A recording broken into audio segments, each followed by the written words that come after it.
जम्मू कश्मीर के कटरा स्थित वैष्णो देवी मंदिर में श्रद्धालुओं के बीच हुई भगदड़ में 12 लोगों की दर्दनाक मौत हो गई है। इस हादसे में 20 से अधिक लोग घायल हैं और अस्पतालों में भर्ती कराए गए हैं।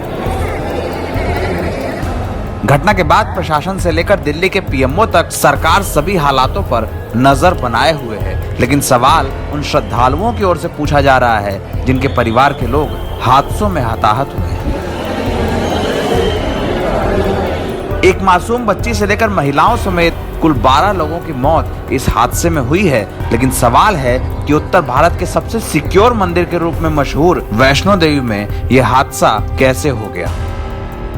वैष्णो देवी मंदिर में क्राउड कंट्रोल से लेकर सिक्योरिटी तक की हाई क्लास व्यवस्था है। सीआरपीएफ की 6th बटालियन खुद यहां पर सिक्योरिटी का काम संभालती है। इसके अलावा जम्मू कश्मीर पुलिस और सेना के लोग भी जरूरत पड़ने पर उनकी मदद करते हैं। मंदिर में दर्शन के लिए एक यात्रा रजिस्ट्रेशन होता है। इसकी पर्ची ऑनलाइन या ऑफलाइन मोड में दी जाती है। इस पर्ची की एक सीमित संख्या ही जारी की जाती है, जिससे कि मंदिर पर भीड़ को कंट्रोल किया जा सके। ये कोटा फिलहाल 25,000 श्रद्धालुओं का है, जिसकी 20% संख्या ऑनलाइन यात्रा पर्चियों के रूप में अलॉट होती है। स्थानीय होटल संचालकों और लोगों का कहना है कि बीते कई दिनों से पर्चियों की इस संख्या का कोई मतलब नहीं है, इसे तो चेक ही नहीं किया जाता। नवरात्र के मौके पर लाखों लोग कटरा पहुंचे थे, लेकिन कोरोना के खतरे के बावजूद पर्चियों की संख्या को नहीं देखा गया और बाणगंगा पोस्ट पर न इसकी चेकिंग हुई न कोविड रिपोर्ट की। आमतौर पर तय कोटे के बाद यात्रियों की संख्या बढ़ने पर बाणगंगा चेक पोस्ट के गेट बंद कर दिए जाते हैं ताकि मुख्य भवन पर ज्यादा भीड़ न हो, लेकिन इस बार इसका कोई ध्यान नहीं रखा गया। इसके अलावा मंदिर के मुख्य भवन पर लाइन लगाने के लिए भी अतिरिक्त सुरक्षा की व्यवस्था नहीं की गई। मंदिर के परिसर में तमाम गेट्स हैं, जहां से भीड़ की स्थितियों में श्रद्धालुओं को मुख्य मंदिर में घुसने की व्यवस्था दी जाती है। इसके अलावा कटरा, बाणगंगा, हिमकोटी और मुख्य भवन पर चेक पोस्ट भी बनाई गई है।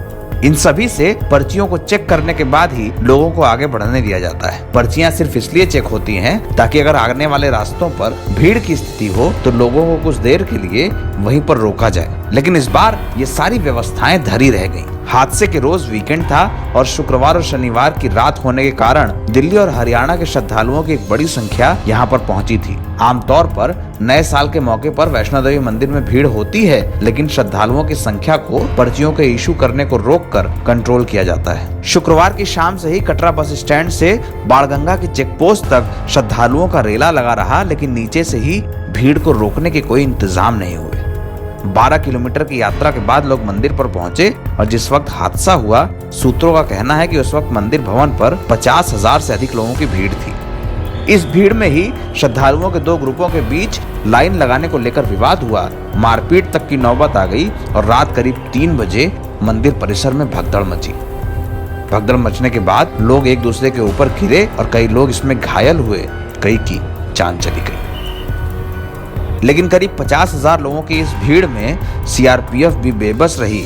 भीड़ के सामने किसी का बस नहीं चला। अगर भीड़ रुक जाती तो शायद यह हादसा ना होता, लेकिन उसके लिए पूरी व्यवस्था को नजरअंदाज किया गया।